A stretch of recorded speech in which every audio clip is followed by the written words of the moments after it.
Hello, everybody. Welcome back to Best Books Ever. I'm Tyler, and today we are continuing the what's it called? Hunger Games series. We're starting book 2, Catching Fire. Yeah, Suzanne Collins, chapters 1 through 14. This is a good one. With Hunger Games, I feel like I mostly remembered kind of how the book played out. Um, we have a little bit in the beginning with us learning a little bit about Katniss, the districts, that sort of thing. Majority of it was focused on the Hunger Games. Makes sense given the title. Um, and that was pretty much it, right? This one, now I don't have to worry about spoiling it. I did remember that this was going to be the Court of Quell, and that it was going to be of past victors. So that was going to be big, right? We know that now. We'll talk a little bit about that in a moment. I didn't remember how much of it isn't focused on the games. Um, because we're halfway through the book right now, and like the last chapter or two have been focused on the quarter quell. We haven't really started yet. We haven't gotten in the arena. We haven't even gotten to the like compound or whatever you want to call it, where all the tributes will meet up and stuff. Um, but I do like that. I'm still wondering how much of this is focused on the games, because I do remember a little bit here and there about how the games like are, and then kind of how they play out. Ending is a little fuzzy for me. I don't quite remember that, but yeah, I'm interested to see how much of it plays out, because majority of this, and I guess this is when we'll get into it. The first about third of this book is life after the games. What does that mean for Katniss, Peeta, Haymitch, even, Gale, all the characters. And then what is happening? It's not just after the games, it is after this game specifically, with what Katniss did and all that. Um, so, yeah, a lot of good stuff. We will start with the ending, which isn't too crazy, I don't think. Like the very, very end of our little section here, we do finally watch a little bit of Haymitch's games, um, which is actually pretty funny, because when this is being recorded right now, I think a couple days ago, Suzanne Collins announced that there's going to be a new book coming out. Um, it's going to be focusing on the Haymitch Hunger Games, the second quarter quell, which I thought was funny.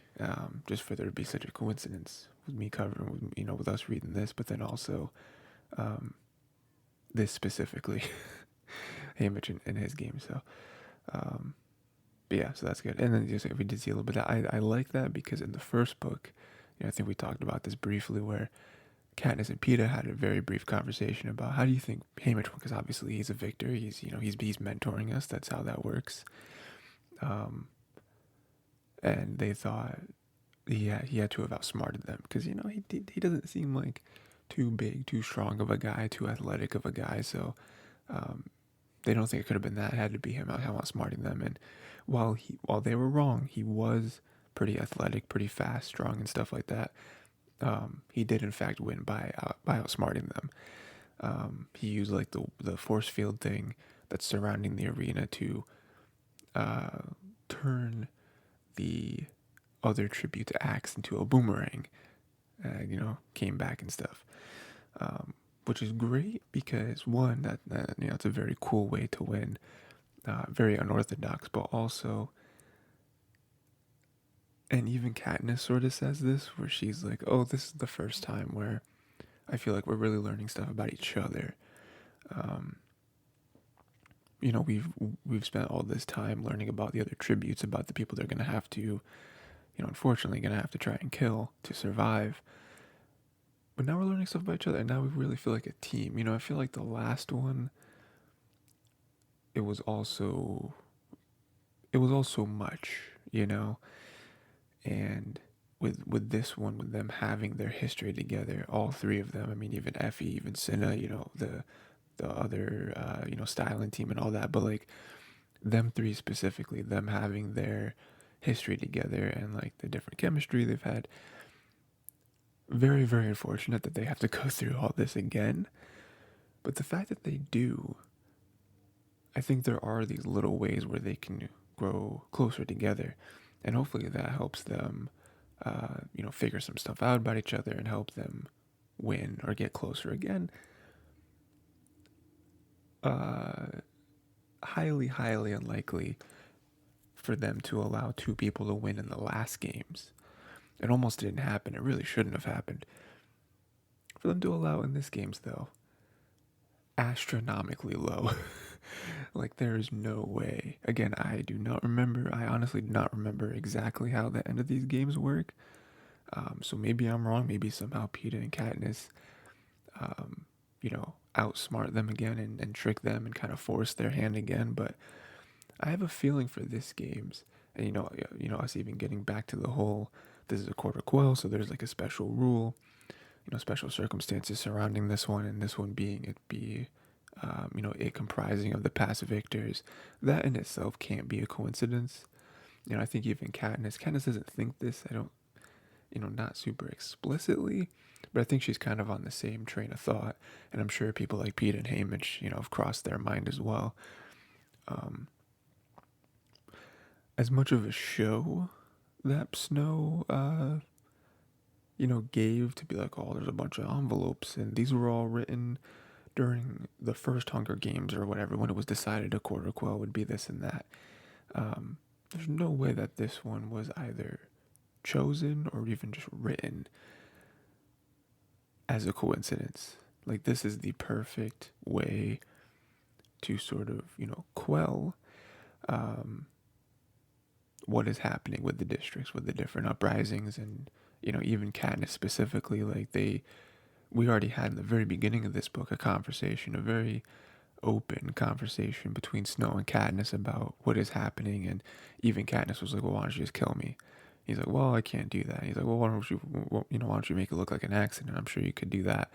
He's like, that's not really going to work either. And she's like, okay, well, what do you want me to do? I'll do anything. So it's like, that's kind of the problem. Like, there's, and then we went on this whole thing with Katniss trying to be good, and it turns out that anything she does doesn't really matter. Them even talking about the proposal, them getting all the way to the proposal and that not working. And then Katniss, after that, she sits down and she's like, looks at the proposal, looks at how, lovey-dovey she was trying to be with Peeta, and then looks at all the, all the rebellious actions and natures of the different districts, no matter how subtle they may be. And she sits there and she's like, there's nothing I could have done. Like, looking at the reactions that people are having, me showing my undying love for Peeta, there was nothing that would have actually stopped them. They'd be like, oh, you know what, that was, maybe this isn't the right move. Maybe, Kat is just doing this for the, just for her feelings and stuff. Nothing she could have done. So that all comes all the way back around to me saying that I don't think this was a fluke. I don't think this was a happy accident for Snow, for the envelope to be picked that brings Katniss back into the games. And also, because, that would high chance for her to die. Because now it's like, we don't care. Again, kind of a point that I let trail off a moment ago, but with me saying, oh, they're, astronomically low that both Katniss and Peeta can win. I don't think it matters now. Like, honestly, in this games, if there was ever going to be a games where there were no victors and everyone dies, I think it'd be this one. Just to be like, hey, no, not happening. Things have gotten too out of control in the other districts. We're letting everyone die. We are killing everyone just to show that this is not happening.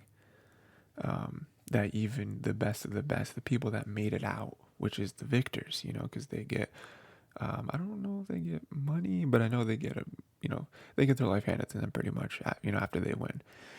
Um, Even those people that you look up to because you're like, man, I want to be like them. I don't want to join the games, but if I could win, we'd be set. Um, Even those people are not safe from us, the capital, and the lessons that we force you to learn. Um, so yeah, it's gonna be interesting. I kind of covered a lot there, but it's all intertwined, you know. Um, Also, just real quick, the image of them picking, like them still having these gigantic glass bowls for just one name, Katniss, and then just two names, Peeta and Haymitch, is very funny to me because it's like, why do we need a, what? I mean, I get the Peeta and Haymitch thing has to be random, but like it's Katniss. Like there's no, there's no other one. I don't even think you would be allowed to volunteer as a tribute for Katniss, because I would imagine that only other tributes could volunteer this year because of the stipulations surrounding it. So it's very funny that they still have like the tradition when there's only one name that could possibly be. Um, and also Haymitch getting picked is like, sucks. Not for Peeta, that's what Peeta wants, but for Katniss, because he knows that if Peeta was picked, Haymitch would have volunteered, because her whole thing, she's like, I want to save Peeta. Also, I don't know how that's gonna work out. Her making it her mission to keep Peeta alive, like she's kind of conceded to the fact that she is going to die. Because again, there's no way that they're gonna let both of them win again. That would be that like them both winning again would be the nail in the coffin. It would be okay. This is happening. Um, so, um, yeah, I don't know how that's gonna work because Peeta isn't gonna go along with that plan. And so Peeta's going to do everything he can to keep Katniss alive. Although I guess Haymitch, kind of agreed. Although we don't know though, because Haymitch, Haymitch could have agreed to something with Peeta long before. He may change his mind. I don't know. I feel like at the end of the day, Haymitch is going to have to play both sides. I think he is going. I don't know, because we don't know what's actually in Haymitch's head. We don't know what his goal is. And with all this like rebellion talk, it's like, what happens? Like what does this turn into? Does this games actually stifle all of this stuff with Katniss and the Mockingjay, all that?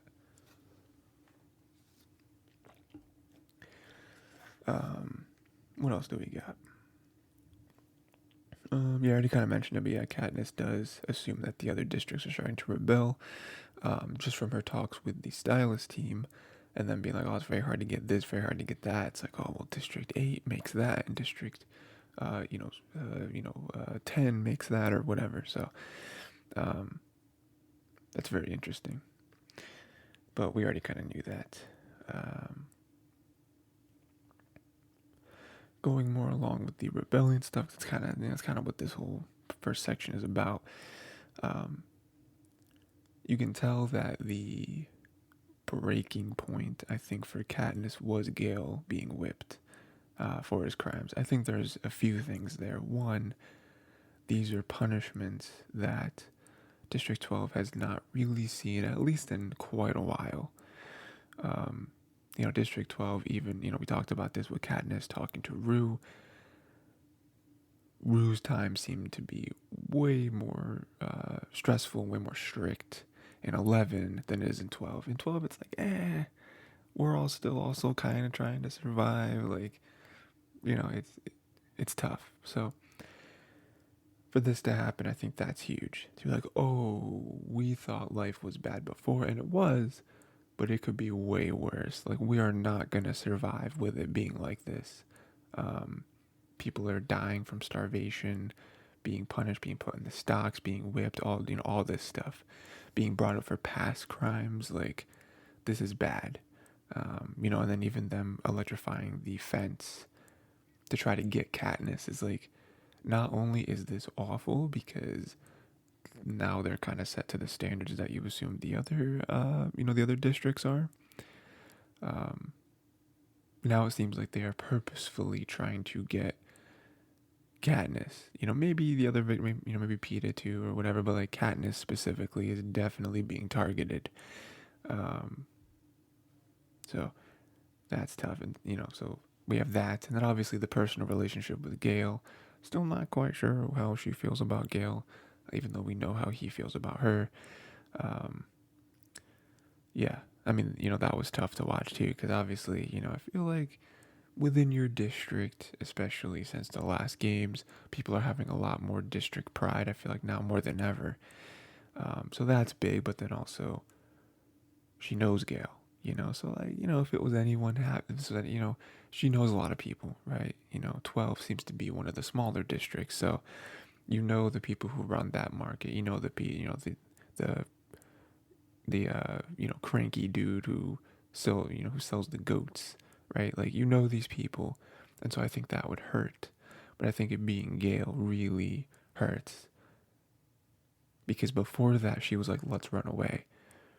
And I think after that, she's like, oh, I can't do that. People are going to get hurt, because of me. And even if I somehow bring all of my loved ones with me, everyone else in District 12 is going to suffer if I were to just escape, if I were to just disappear off the map, because that's not what Snow wants. Snow doesn't want you to just leave. Snow wants you dead or maybe captured in some form or fashion. Like, you being gone, I don't think satisfies um, anything. I think it would make it worse, honestly, because then he can't keep an eye on you. Then he doesn't know where you are. And you could be plotting something. It makes you look even more suspicious. So yeah, kind of a mixture of all that stuff, I think, was the turning point for Katniss. And, later on she has the internal monologue about um, finally accepting her place and being like, Gail was right. There's a lot I could do. I have this amount of power in my hand right now. Don't know what to do with it, but I have to do something. Like, I am the person, whether I like it or not. What else do we have? I kind of want to keep all that together. So we'll do a couple beginning stuff I just really like, and then we'll get into the end, which I have a bunch of little Mockingjay moments that I want to bring up. Okay, so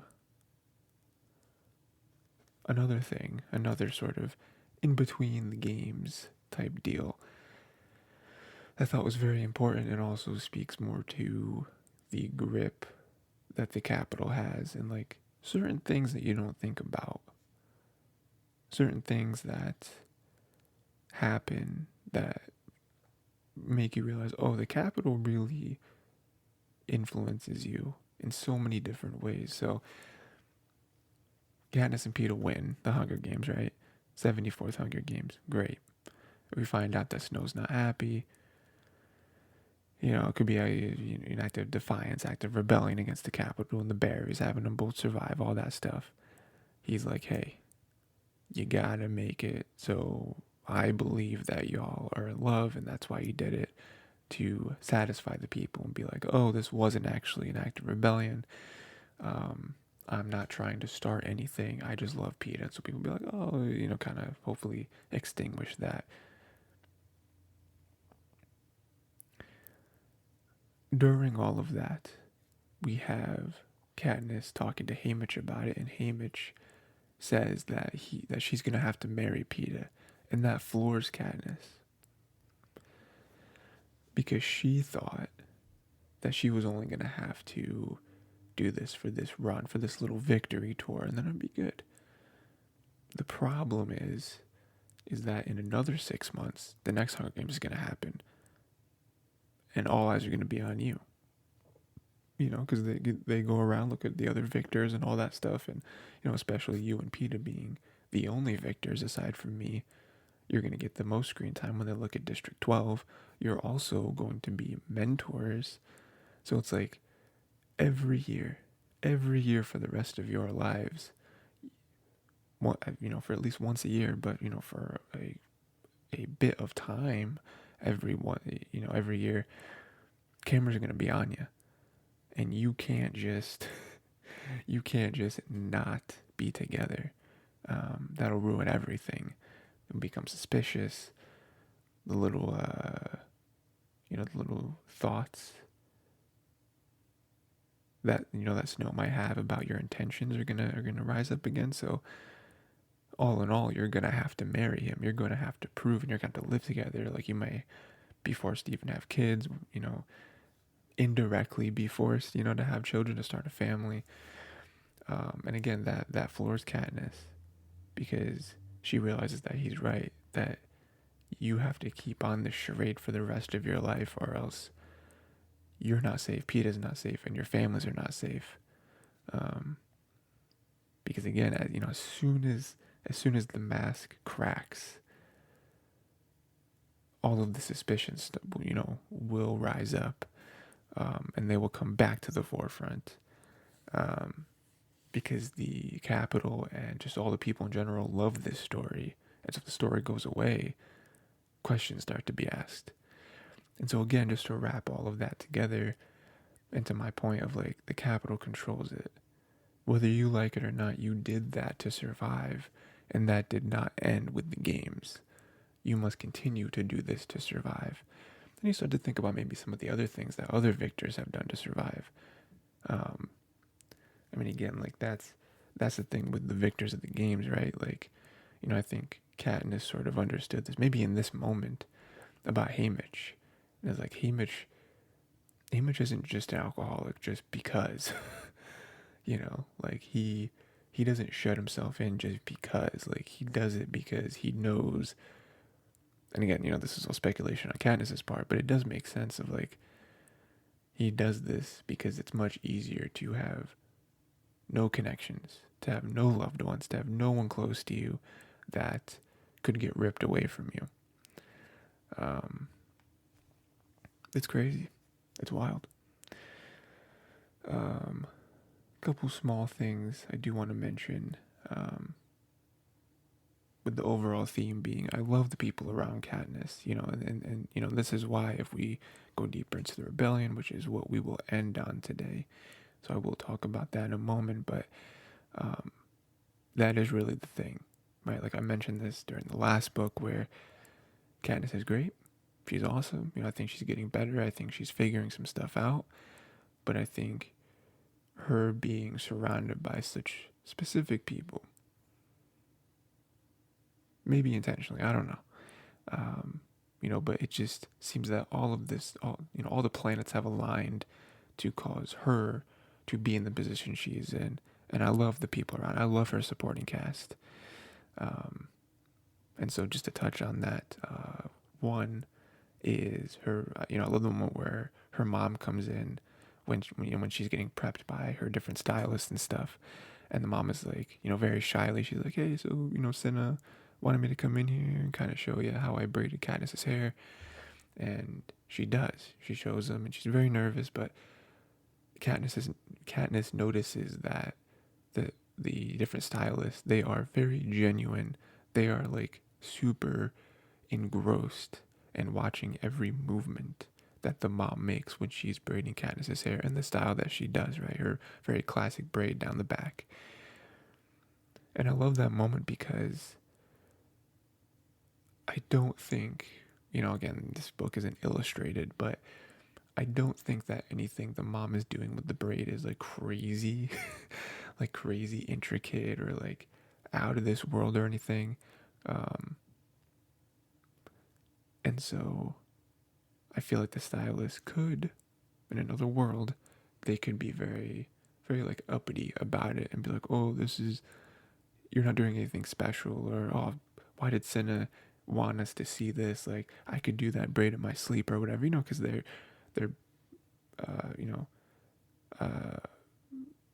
assuming that they were born in the capital, they grew up in the capital, they have capital jobs, they're around this, they speak a certain way, they dress a certain way, so lots of assumptions can be made about them, but they're always super sincere in everything they do. Same thing when I talk about with Effie, where it's like, Effie, whenever she says things that could come off as an insult or whatever, like it's not. She's just speaking the way she knows, and she's just talking about things with the knowledge that she has. Very genuine, very sincere. And so I love this moment where they're just like captivated and they are genuinely interested and like almost taking mental notes about how the mom is braiding Katniss's hair. Um, it just seems very real. And it's just a small moment that I don't think most people latch onto because it's in the grand scheme of things not important. But I latched onto it because this is another instance of the people around her seem to really care. Um, really care not only about the big stuff but about the about the small stuff too.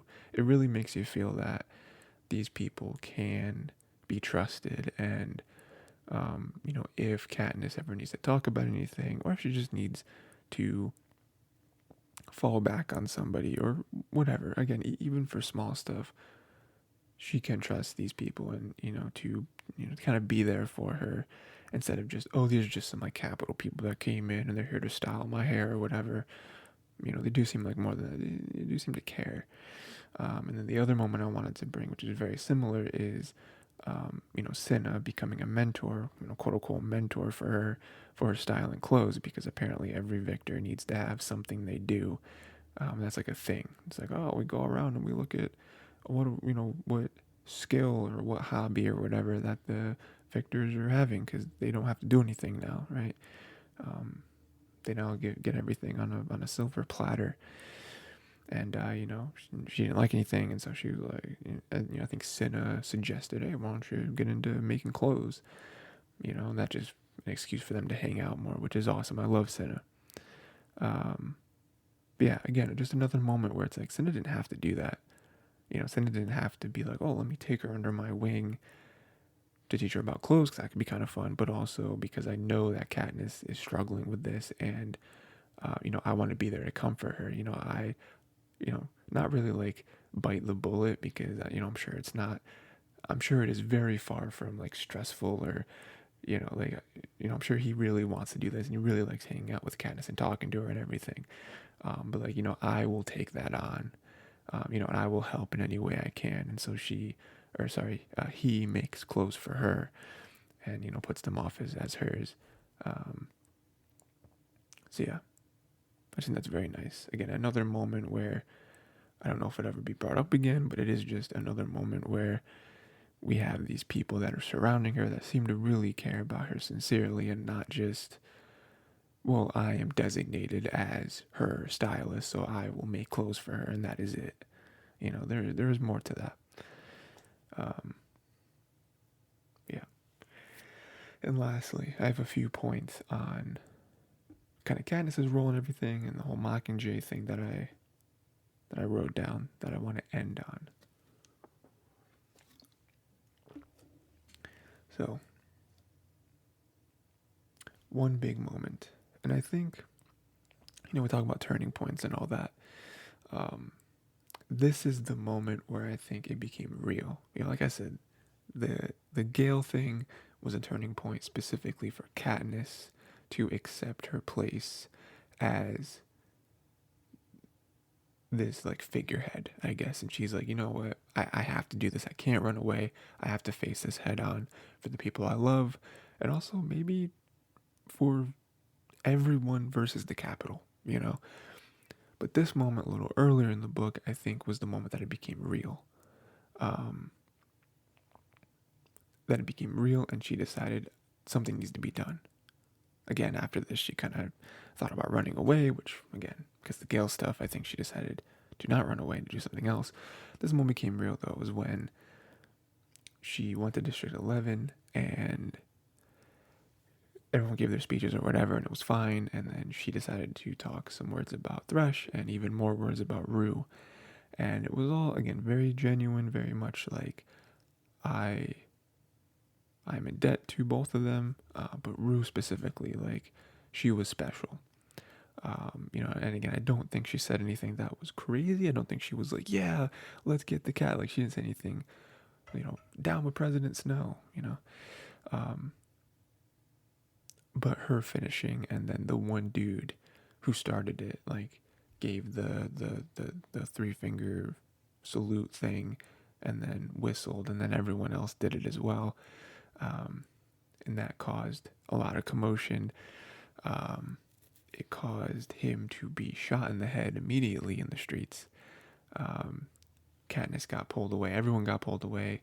We heard a couple more gunshots. Not sure who they were. We're assuming. Well, Katniss was assuming they were maybe Thresh and or Rue's family, or maybe just some of them or something. Um, but I think, yeah, that's when it became real, because obviously before this we talked about it. Snow had his conversation with Katniss about the uprisings. We saw uprisings in District 8. Was that before? That was after, so never mind. Bef- uh, Before this moment, we did have like the Snow and Katniss conversations, and even with that, we weren't sure of the severity of them. Um, and we just weren't sure what it was gonna go, where it was gonna go from there. We weren't sure if this was a real thing, or if maybe this happens every now and again, but it gets stamped out pretty quickly. Maybe every so often it does happen, kind of at the victory tour, because we remember things or whatever. But this is the moment where it's like, oh, people, at least some people, have really begun to look up to Katniss in that way. Before that, we didn't really know. We're just like, people are just being opportunistic, maybe. I don't know. But this is less so of like, let's get the capital, more so of like, look at what Katniss did. Let's follow her and get the capital. Very distinct difference. Um, until them to like shoot that dude in the head, it's just like, oh my god. um, and then if we follow that line to a couple more things, we have the new game maker flashing his watch, specially made 101 watch that has a image of a Mockingjay on it. Didn't know what that means. Katniss obviously didn't. I think we were kind of able to guess, but it wasn't explicitly stated at the time. But that is him being like, I'm on your side. Like I follow the Mockingjay, and then even later, which is my last point, we have Bonnie and Twill. We learned about their story a little bit, them escaping, all that stuff. But them, first time we see them flashing like a cracker or something with a Mockingjay on it. So there's kind of two big things there. One, the Mockingjay being reoccurring. It being a fashion symbol in the capital is very funny, very ironic. But then also, sticking with the Mockingjay, she's it. Like she is this person. Again, for better or for worse, Katniss is the face of the rebellion. So if this continues and continues, I don't know. It's so tough, because it's like, what happens with the games? Like, to just be frank, there is another book after this. So kind of like I said with the ending of the last book, it would be strange if it didn't follow Katniss, Especially now that we're 2 books in, following Katniss in the 3rd book. If she dies in this book and then we follow someone else. I mean, maybe she dies and Peeta lives, and the last book does a switcheroo and we follow Peeta. In book 3, that would be crazy. Again, I don't remember how it ends. I remember some things here and there about, just some random details about the games, themselves, like different moments that happen, but I don't remember how it ends. Yeah, I don't know.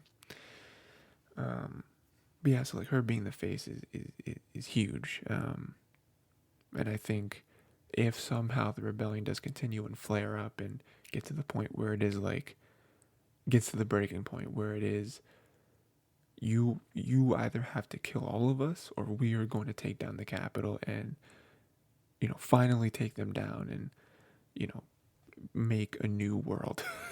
you know Crazy, crazy. I think it will really depend on, again, the people around her, where I think Katniss is strangely good at being who she, again, like she her speech at 11 was not intentional, but she did it, and it had the effect that someone who was intentionally trying to spark something would have. So, but aside from that, I do think she needs someone like Peeta or Haymitch to be around her and really set the groundwork, um, because she's not good at those sort of things. And then the other part of this, aside from the Mockingjay aspect, is District 13, and I think that's the mystery, right? Bonnie and Toll say they are going to District 13. They believe that they have gone underground. Um, they know about them, and they say that the Capitol knows about them, but they are keeping their distance because District 13 specialized in nuclear technology. And so they're like, oof, what if they have like nukes that can nuke the Capitol? Um, it is hard to believe, even when like Haymitch talks about it, it's like, I get people wanting to believe something like that. But one, the fact that people are there at all is crazy because the story is that that place got nuked, and so it's still way too toxic. Like you would go there and you would die. Um, so there's that. But then also the fact that if the Capitol knew about them and they're staying away, it's like very believable that they would not want to mess with them if they do have nukes of their own. However, if District 13 had nukes and if they wanted the Capitol gone, why wouldn't they have used them by now? It seems weird to go 75 years. And it's like, I mean, unless people in District 13 are just like, you know what? I don't mess with you, you don't mess with me. We're just going to live and not be under the Capitol's rule. And we're good. We're good here. Again, I don't know. I'd love to hear y'all's kind of theories and predictions on that because it'd be really cool if District 13 was real. I mean, it is real. It's just a leveled wasteland. It would be cool if there was people there, and even if there was some sort of rebellious nature going there, or even just like them taking refugees, like Bonnie and Twill. But it's very, very, very hard to believe. That again, I'm sure even Katniss will want to believe it even more because that would be like a huge help to her with everything that's going on. But yeah, so we'll see. We'll see if that actually amounts to anything. We did see some foul play there. Katniss did see the Mockingjay thing in the corner of the screen, which didn't really prove anything.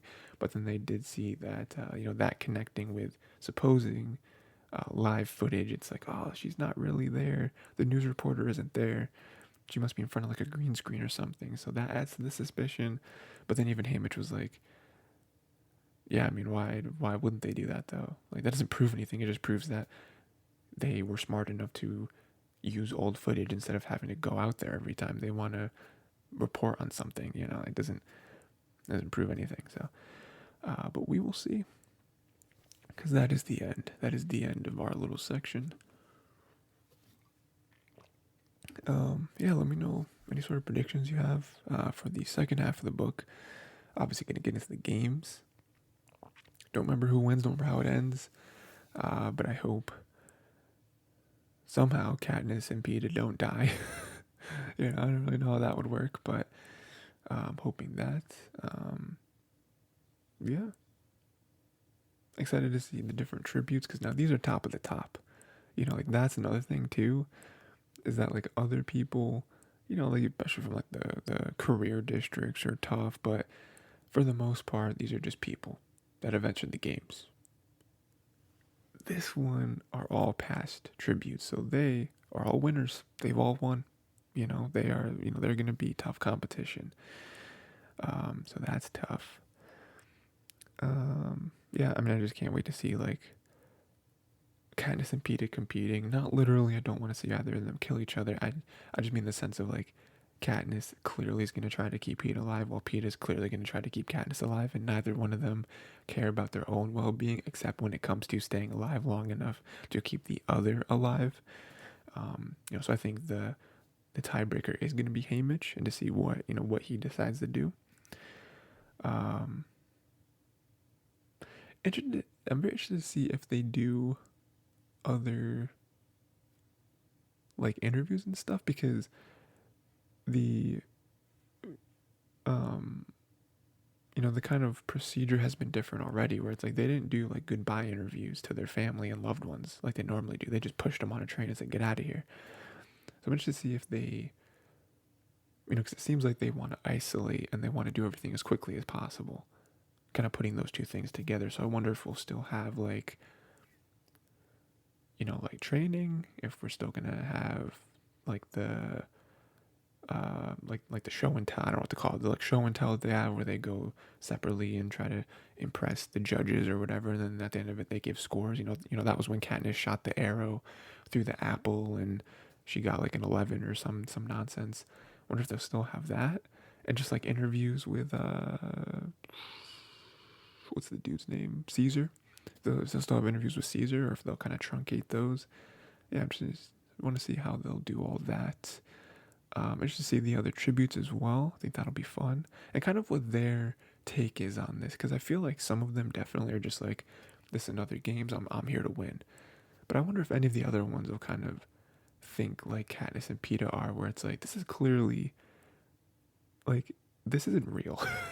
Like, it's very real. Many of us are gonna die, but like this is clearly fabricated artificially by the Capitol. Like they're doing this. Like, how many other people know about the different uprisings and stuff that have happened? Um, like, I get Katniss and Peeta knowing because they're kind of at the center of it, with they're kind of the catalyst, but you can't tell me none of the other ones have any sort of idea. Um, and that's it. That is it. So, yeah. Until next time, read 15 through 27. That is just the end of the book. We'll get into that. And yeah, have a great day.